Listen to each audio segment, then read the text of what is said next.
UNGA के 3 दिन जारी रहने वाले ट्रांसफॉर्मिंग एजुकेशन समिट का आज आखिरी दिन है, जिसमें आलमी रहनुमा खिताब कर रहे हैं। पाकिस्तानी वज़ीर-ए-आज़म शहबाज शरीफ का खिताब भी आज होगा। अक़वाम मुत्तहिदा के मुताबिक कोविड की आलमी वबा के दौरान दुनिया के 90% से ज़्यादा बच्चों की तालीम मुतासर हुई है, लेकिन वाहिद मसला कोविड ही नहीं, दीगर बहरानों और तनाज़ात, सुकड़ती हुई मईशत, तवानाई की कमी और ग़िज़ाई अदम तहफ़्फ़ुज़ की वजह से ये आलमी तालीमी बहरान मज़ीद पेचीदा हुआ है।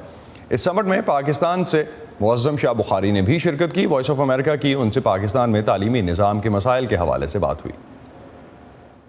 हमारे पास जो है सबसे बड़ा इशू जो पहला आता है वो सोशियो इकोनॉमिक बैकग्राउंड का आता है। जब बंदे के पास खाने को नहीं होगा तो उसका कैसे दिल करेगा कि वो बच्चे को पढ़ने के लिए भेजे, और अगर उसने बच्चे को पढ़ने के लिए भेज भी लिया है तो वो सिर्फ उसका सोल पर्पस जो एजुकेशन का होगा, it will be to earn bread to run the family. लेकिन ऐसा नहीं होना चाहिए।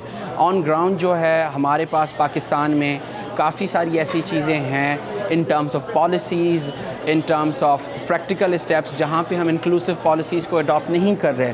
फॉर इंस्टेंस हमारा स्पेशल एजुकेशन का स्कूल अलग होता है, हमारा अर्ली चाइल्डहुड का एजुकेशन का स्कूल अलग होता है, और हमारा कन्वेंशनल ठीक ठाक बच्चों का जो है वो स्कूल अलग होता है। तो हम ऑलरेडी जो सोसाइटल डिवाइड है वो कर देते हैं, और इसकी वजह से हम ज़्यादा डिस्पैरिटी की तरफ जा रहे होते हैं और हम उन सारे बच्चों को सेग्रीगेट कर रहे होते हैं। पाकिस्तान तालीम के शोबे को दरपेश मसाइल हल करने के लिए कितना संजीदा है और इसके हल के लिए क्या कर रहा है, अंशुमन आपटे ने इस बारे में भी मुअज़्ज़म से बात की। सैडली पाकिस्तान की तरफ से अभी तक ना मैंने कोई देखा है, ना ही किसी की तरफ से मुझे अप्रोच किया गया है।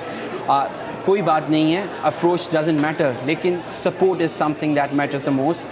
क्योंकि अंदर जो मेरे कलीग्स काम कर रहे हैं वो भी उतना ही काम कर रहे हैं जितना काम मैं कर रहा हूँ, लेकिन उनका काम इफ़ेक्टिव कैसे है, क्योंकि उनकी फेडरल बॉडीज़, उनकी गवर्नमेंट्स वो उनको सुन रही हैं और उनका प्रैक्टिकल और ग्राउंड एक्सपीरियंस ला के टेबल पे उसके थ्रू कंसल्टेशंस करके वो जो है वो ग्लोबल फ्रेमवर्क में उसको अटैच करके और वो they are moving forward with their actions.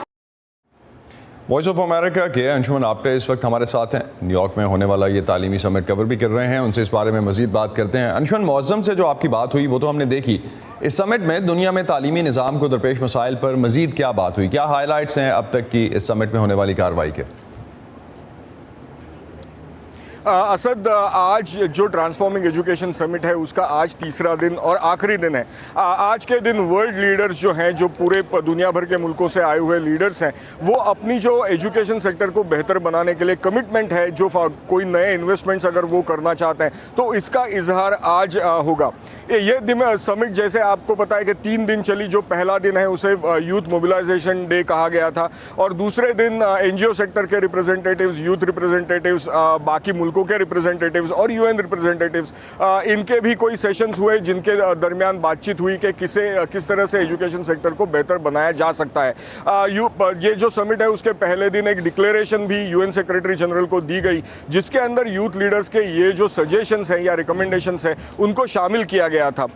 तो मैं यहाँ ये जिक्र करना चाहता हूँ कि एजुकेशन सेक्टर को बेहतर और इंक्लूसिव और एक्सेसिबल बनाने का मकसद ये एजुकेशन समिट रखती है। कोविड वबा की वजह से एजुकेशन सेक्टर को दुनिया भर के बच्चों के तालीम पर बुरा असर पड़ा है, इसको रोकना ये भी इस समिट का एक मकसद है। और इस एजुकेशन को किस तरह से इंक्लूसिव, मतलब सबकी तरफ या सबकी और सबको शामिल करने के लिए किस तरह से उसमें शामिल किया जा सकता है, उस पर भी बात हुई। इसके बारे में भी अंशुमन, आपकी अफगानिस्तान और भारत के यंग लीडर्स से भी बात हुई होगी, उस हवाले से आप कुछ बता रहे थे जब हमारी प्रोग्राम से पहले बात हो रही थी। उनका अपने मुल्कों में तालीम के शोबे को दरपेश चैलेंजेस के बारे में क्या कहना है? असद, मैंने भारत से आई हुई यूथ लीडर नुधारा यूसुफ से बात की, और हाल में भारत के कुछ रियासतों में लड़कियों को, खासकर लड़कियों को हिजाब पहनने की वजह से कॉलेज में जाने से रोका गया, ये जो कंट्रोवर्सी हुई थी उस पर मैंने उनकी रिएक्शन पूछी। तो उन्होंने कहा कि भारत एक सेक्युलर डेमोक्रेसी है और उसके अंदर किसी भी वजह से किसी से भी ये एजुकेशन का जो एक इंसानी हुकूक है वो छीना नहीं जाना चाहिए। I don't think that that's just a challenge of education. मैं नहीं समझती कि चैलेंज सिर्फ तालीम का है। मेरे ख्याल में ये हमारी पूरी कौम की मजमूई समत के लिए एक चैलेंज है। आखिरकार इंडिया एक सेकुलर मुल्क है। मैं समझती हूँ कि हम इस पर नाज करते हैं कि भारत एक सेकुलर मुल्क और दुनिया की सबसे बड़ी जमहूरियतों में से एक है। हम आज़ादी के हुकूक बहुत पहले तश्कील दे चुके हैं।